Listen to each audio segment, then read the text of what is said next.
Hi friends, నా పేరు Surendra. Welcome back to my channel. Nikhil సోనియాల్లో అసలు ఎవరి ట్రాప్లో ఎవరున్నారు? సో నిఖిల్ వర్సెస్ సోనియా అయ్యే విధంగా బీబీ టీం ప్రణాళికలు ఏమన్నా చేస్తుందా అనేది ఈ వీడియోలో మాట్లాడుకుందాం. దానికంటే ముందు వీడియోస్ నచ్చుతుంటే లైక్ చేయండి, కొత్తగా ఎవరన్నా చూస్తుంటే please subscribe. Yes, Nikhil game ముందు నుంచి కానీ మనం చూస్తే నిఖిల్ ఎవరైతే అంటే నిఖిల్ చాలాసార్లు ఒక మాట అంటాడు, పీస్ ఆఫ్ మైండ్తో ఆడటం అనేది నాకు కావాలి, ఎందుకు ఇంత ప్రెజర్ తీసుకోవటం అని. అంటే ఆయన గేమ్ స్టైల్ అది. సో దాంట్లో భాగంగా ఎవరైతే ఆయనకి కొంచెం టఫ్ నట్స్గా అనిపిస్తారో, లైక్ ఇప్పుడు మణికంఠతో గొడవ అయింది స్టార్టింగ్ రాగానే, నువ్వు బారు నన్ను నా దగ్గర ఆ విషయం తేకు, నాకు చిరాకు వస్తున్నాగానే ఆ తర్వాత నిజంగా వెంటనే ఫ్రెండ్ లాగా అయిపోతారు, ఇద్దరు మాట్లాడుకుంటూ ఉంటారు. అలానే సోనియా వచ్చేసరికి ఫస్ట్ వీకే మీరందరూ కలిసి గ్రూప్ ఆడుతున్నారు అనగానే చాలా హర్ట్ అయిపోతాడు ఆయన. సో నాకేమనిపిస్తుంది అంటే సీజన్ 7 ప్రభావం చాలా ఉందేమో అనిపిస్తుంది ఎవరి మీద, నిఖిల్ మీద. సో అమర్దీప్ ఫ్రెండ్ కావటం, వాళ్ళ స్పై వర్సెస్ స్పా జరగటం, వీళ్ళందరూ సీరియల్ బ్యాచ్ అంటాం. సీరియల్ బ్యాచ్ అని బయట అంటే ఓకే, దాన్నే ఈవెన్ ఎపిసోడ్లో నాకు సార్ కూడా చుక్కా బ్యాచ్, మొక్కా బ్యాచ్, తొక్కా బ్యాచ్ లాగా స్టార్ మా బ్యాచ్ అనేటట్టు రావటం. సో ఇది ఎందుకు వద్దనుకున్నాడు నిఖిల్ అంటే ఈ కైండ్ ఆఫ్ గ్రూపు అయితే మళ్ళా దాని నుంచి బయటపడి ఆడాలనుకునే ప్రయత్నంలోనే కావాలని యష్మికి, ప్రేరణకి కొంచెం దూరంగా ఉండి ఆడుతున్నాడేమో. పృథ్వీకి ఎందుకంటే పృథ్వీ ఏంటంటే పృథ్వీని అలా ట్రీట్ చేయరు జనాలు. కొంచెం ఆ ప్లాన్స్ వేసేవే కానీ అవి తక్కువ. ఆయన గ్రూప్ గేమ్లు ఆడే అంత సీన్ లేదు. గ్రూప్లో ఉంటాడు తప్పితే అబ్బా ఈ గ్రూప్లో ఉండి ఆ గ్రూప్ని అబ్బా గురిపెట్టి కాల్చాలి అంత సినిమా లేదు పాపం పృథ్వీకి. ఆయన ర్యాష్ అవుతాడన్న పదం పక్కన పెడితే నోటి నుంచి వచ్చే మాట ఇప్పుడు ఎలా మాట్లాడతాడో తెలియదు, ఏ క్షణంలో ఎలా బిహేవ్ చేయాలో తెలియదు. అంతకు తప్పితే మిగిలిన వాటిలో ఓకే. ఇది రాకుండా ఉండాలని జాగ్రత్త పడతా వస్తున్నాడు. అదే టైంలో ఇప్పుడు ఏం చేశాడైనా సోనియాతో ఫ్రెండ్షిప్కి కూర్చుకున్నాడు. అది విన్ విన్ సిచ్యువేషన్ అనుకుందాం. ఓకే, సోనియా కూడా నిఖిల్తో ఫ్రెండ్షిప్ చేయటం వెనకాల ఏదైనా ఫిజికల్గా ఏదైనా గేమ్స్ పెట్టినా వీటన్నిటికీ ఉపయోగపడతారు కదా మన టీంలో కూడా అనుకోండు. ఎందుకంటే ఆమె ఫస్ట్ అడ్మిట్ చేసింది ఫిజికల్ గేమ్స్ నేను ఆడలేను అని. సరే, ఈ పాయింట్ ఎందుకు చెప్తున్నా అంటే నిన్న ఒక సీన్ జరిగిందనమాట. ఏంటి, నిఖిల్ సోనియాని చీఫ్గా కంటెండర్గా చేయటం వెనకాల ఎన్ని రకాల మాటలు మార్చాడు అంటే దానికి కొంతమంది స్ట్రాటజీ అని పేరు పెడతారు, కొంతమంది ఇంకోటి అని పేరు పెడతారు. బట్ యాక్చువల్గా జరిగింది ఏందో మాట్లాడుకుందాం. చీఫ్ కంటెండర్గా ఒకరిని సెలెక్ట్ చేయాలనుకున్నప్పుడు యాక్చువల్గా ఫస్ట్ అయితే ఆయనకి ప్రపోజల్ చేయడానికి లేదు. అంటే సోనియాని చీఫ్ కంటెండర్గా ప్రపోజ్ చేయడానికి లేదు. సో మన ఇద్దరం ఫ్రెండ్స్ కదా, ఒకే టీంలో ఉందామన్నట్టు అంటాడు.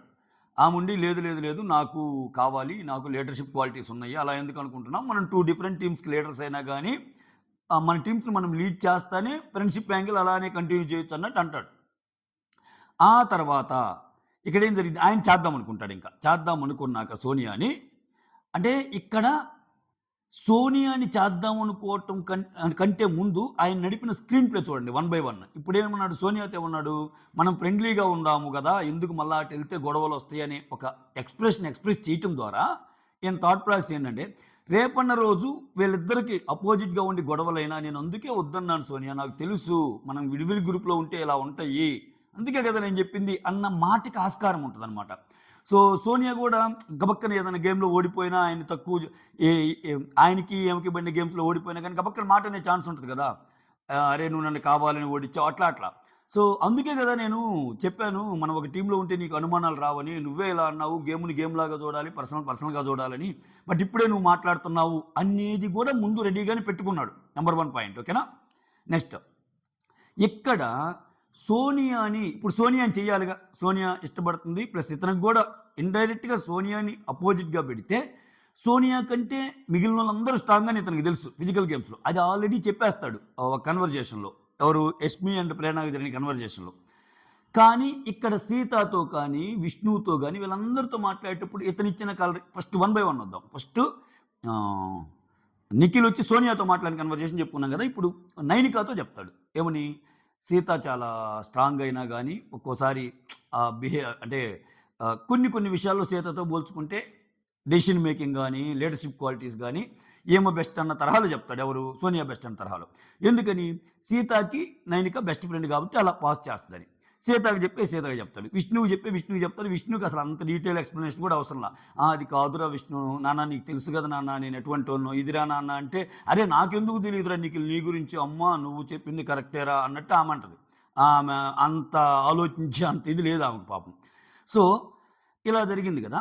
ఇలా జరిగాక చీఫ్ కంటెండర్‌గా ఆమెను సెలెక్ట్ చేశాక వీళ్ళకి డౌట్ వస్తది. యష్మికి అండ్ ప్రేరణకి. వీళ్ళందరి మధ్య ఒక కాన్వాయ్ అయ్యిద్ది. యష్మి, ప్రేరణ, నిఖిల్ కూర్చున్నప్పుడు.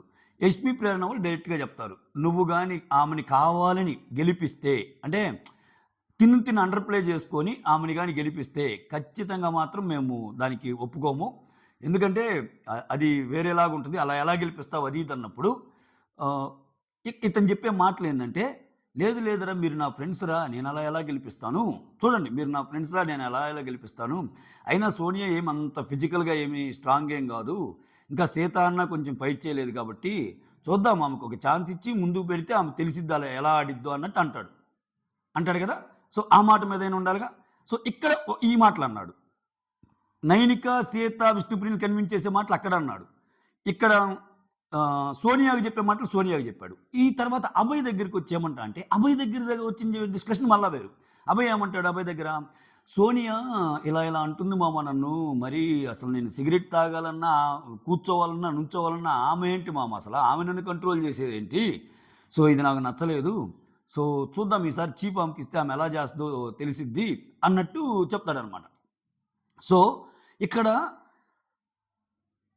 ఇయన్నీ చెప్పిన నిఖిల్ మళ్ళా సోనియా దగ్గర ఒక కన్వర్జేషన్ ఏమంటా అంటే, ఏంట్రా నా గురించి ఏమనుకుంటున్నారు అభయ్ గాని వీళ్ళందరూ మాట్లాడుతున్నారు కదా అంటే, ఒక మాట అంటాడు ఆయన. ఏమంటా అంటే, చాలామంది సోనియాకి నేను ఫేవర్‌గా చేస్తున్నాను అది ఇది, లేకపోతే పృథ్వీ విషయంలో అంటే నేను పృథ్వీ నువ్వెలా చెప్తే అలా వింటున్నాము అని చాలామంది అనుకుంటున్నారు.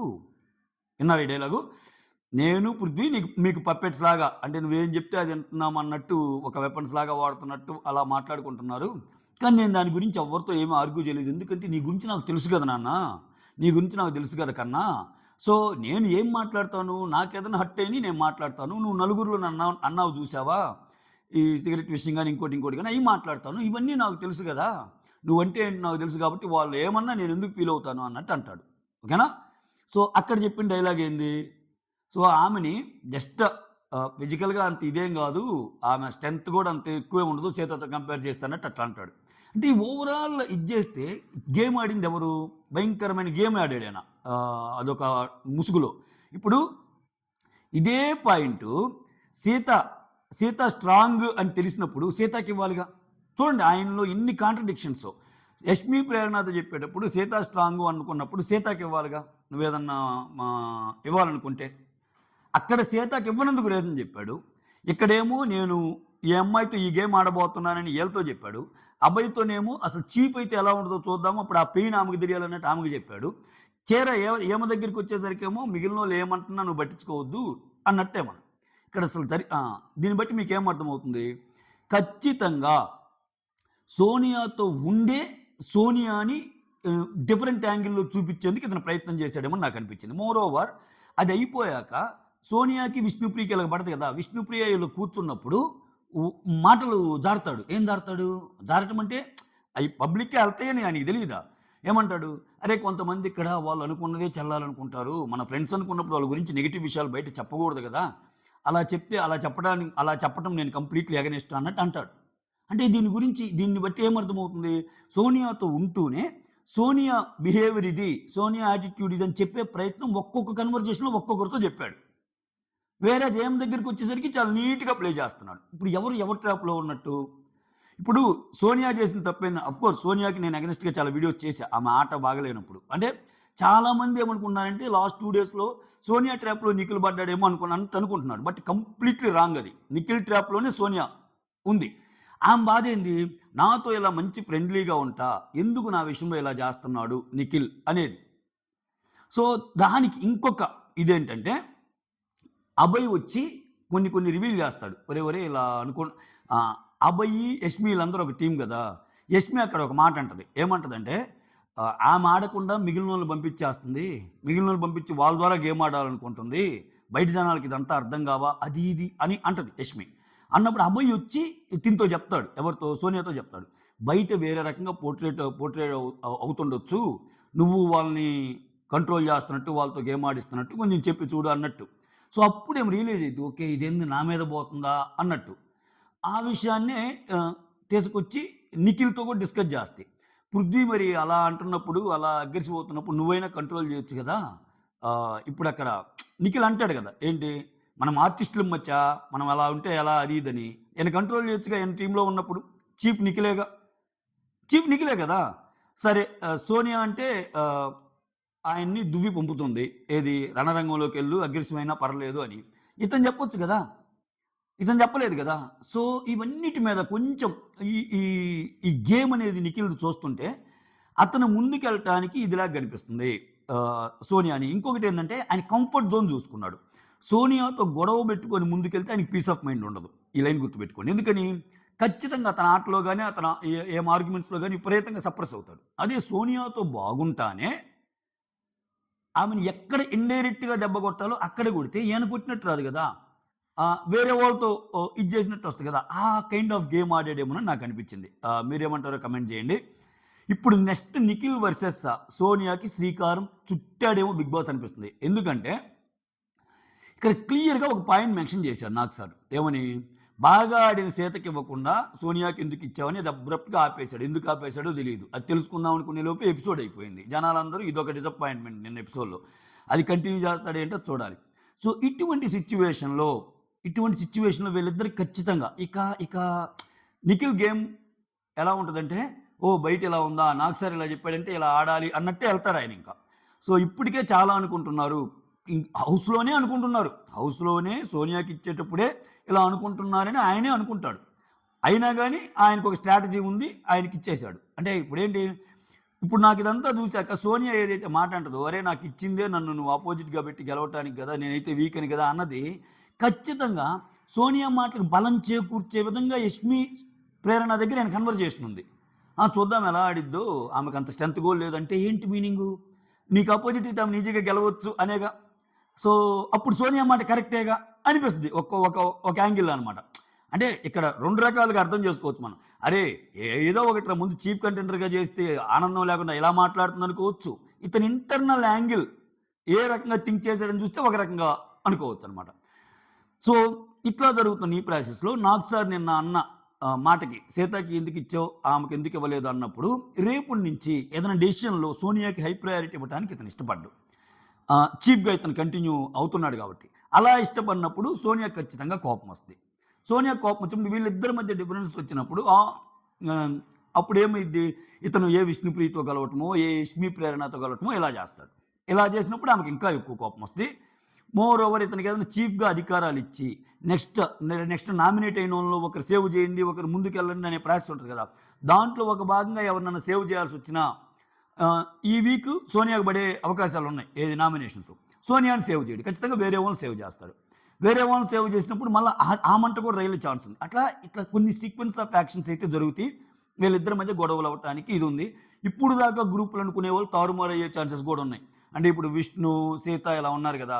కొంచెం సీత, సీత, విష్ణు సేమ్ ఇదే గ్రూప్‌లో ఉంటారా? నిఖిల్ మళ్ళా ఇటొస్తే వీళ్ళిద్దరిలో ఎవరైనా మారతారా? లేకపోతే నిఖిల్ వచ్చి యష్మి ప్రేరణ వైపు వెళ్ళిపోతాడా? ఇంకొకటి చెప్తున్నాను నేను. చాలామంది ఏమనుకుంటున్నారంటే నిఖిల్ చాలా అమాయకుల్లాగా అనుకుంటున్నారు. నిఖిల్ ఇప్పుడు ఎందుకు ఆ గేమ్ ఆడటం లేదంటే మీరు చూడండి. నిన్న నిఖిల్, పృథ్వీ, యష్మి, ప్రేరణ కొంచెంసేపు మాట్లాడుకోవడం చూపిస్తాడు కదా! నిజంగా అట్లా 2 రోజులు గాని మాట్లాడి నిఖిల్ గాని ఎక్కువ యష్మి ప్రేరణతో ఉంటే నిఖిల్ గేమ్ చాలా డౌన్ అయ్యిద్ది. చాలా డౌన్ అయ్యిద్ది. ఒక కంక్లూజన్‌కి డ్రా చేస్తారు ఆడియన్స్. ఓహ్! వాళ్ళందరూ కలిసి ఆడుతున్నారు. వాళ్ళందరూ ఒకే దాటి నుంచి వచ్చారని. అది తెలిసే అది పడకూడదనే ఇటు పక్క ఉంటా, సోనియా పక్క ఉంటా, "అరే! మీరు నాకు ఫ్రెండ్స్ రా! నేనెందుకు ఇది జేస్తానురా" అన్నట్టు ఇది జెప్తున్నాడు. అంటే మనసులో యాక్చువల్‌గా వీళ్ళున్నారు నిఖిల్‌కి. కానీ అది డేర్‌గా ఎగ్జిబిట్ జేసే ఇది లేదు. గేమ్ ఎలా ఎళ్తదో ఏమో! ఎందుకొచ్చిన బాధ అన్న సెన్స్‌లో ఆడుతున్నాడు ఆయన గేమ్. సో, అది ఎక్కువ రోజులు ఉండలేదు. ఇప్పుడు పృథ్వీ లాంటోళ్ళేందంటే ఆళ్ళెప్పుడు ఒకేలాగుంటారు. ఇటున్నా, అటున్నా నాకు నచ్చితే ఉంటా, లేకపోతే లేదన్నట్టు ఉంటారు. ఈవెన్ వాళ్ళు గ్రూప్ అనుకున్నా నేను ఇలానే అన్నట్టు ఆడతారు. నిఖిల్ లాంటోళ్ళేందంటే కొంచెం సేపేమో ఆడతారు. కొంచెం సేపు ఓహ్! వాళ్ళు అలా థింక్ చేస్తున్నారు గదా! ఇప్పుడు మరీ గ్రూప్ ఎక్కువ చేస్తే డేంజర్ ఏమో అని వాళ్ళు బయటకొచ్చి ఆడతారు. మళ్ళా ఏదన్నా అయినప్పుడు అలిగి మళ్ళా ఇటు గ్రూప్‌కొస్తారు. ఇట్లా. సో వీళ్ళతో కలిసి ఉంటే ఖచ్చితంగా సోనియా వర్సెస్ నిఖిల్ జరిగి, నిఖిల్ మళ్ళా వీళ్ళతో కలిస్తే సోనియా కొంచెం సింపతి పెరిగే ఛాన్సెస్ ఉన్నాయి.